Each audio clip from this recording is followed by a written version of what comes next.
नमस्कार, मी पद्मावती। आज मी तुम्हाला शेळ्या भाताचे वडे दाखवित आहे। तर त्याचं साहित्य बघूया। इथे मी 4 वाटी शेळा भात घेतलेला आहे।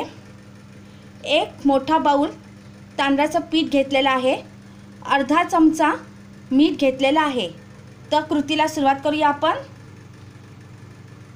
तर मी कृतीला सुरुवात करणार आहे। आता मी अर्धा चमचा मीठ घालत आहे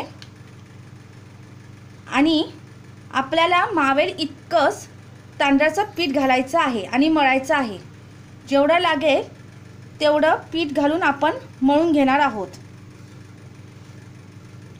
पाणी अजिबात घालायचं नाही। पीठ आपलं छान व्यवस्थित मळून झालेलं आहे। पिठाचा गोळा केलेला आहे। आता मी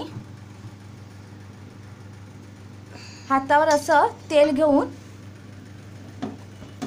असं फिरवायचं आहे पिठाच्या गोळ्यावर आणि अर्धा तास थांबायचं आहे। नंतर अर्धा तासानंतर आपण वडे करणार आहोत। अर्धा तास झालेला आहे। आता मी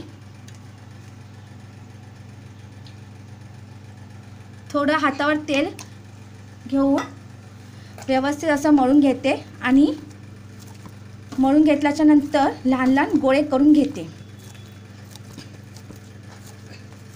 आता मी लहान लहान गोळे करून घेते। हे असे गोळे करून घ्यायचे आपण।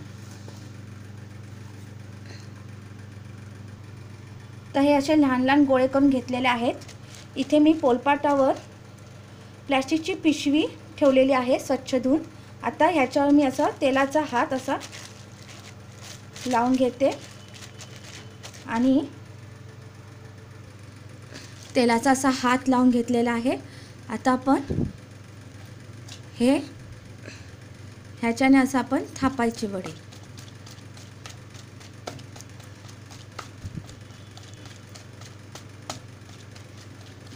आता आपण दुसरा गोळा घेणार आहोत।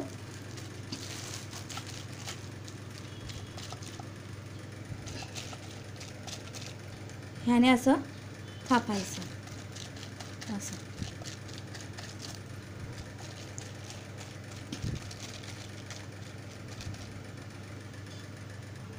आता वडे छान थापलेले आहेत। इथे मी कढईमध्ये तेल गरम करत ठेवलं होतं, ते गरम झालेलं आहे। आता अलगद मी असे वडे सोडत आहे तेलात आणि आता आपण छान तेलात आपण फ्राय करून घेऊया।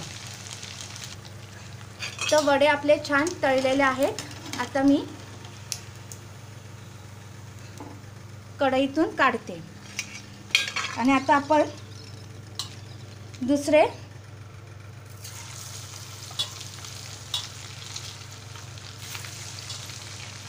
वडे घातले तेलात, ते आता आपण फ्राय करू देऊया। आपले वडे छान तळले गेलेले आहेत। आता मी काढत आहे।